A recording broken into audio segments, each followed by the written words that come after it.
Healthcare management is a really great opportunity to solve real-world problems in healthcare, but not necessarily work with patients.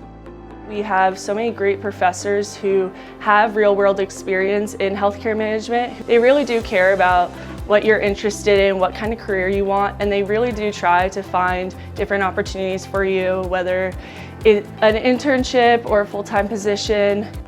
I find our community at Stevenson extremely tight-knit. We can always just talk about what's going on in our lives and our classes with our peers and our professors.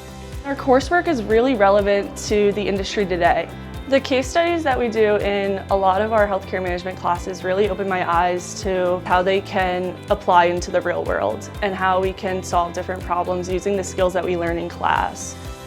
I have the privilege to work full-time at MedChi, the Maryland State Medical Society, as an EQIP Transformation Associate, which is basically working on managing and supporting EQIP, which is a value-based care program here in Maryland.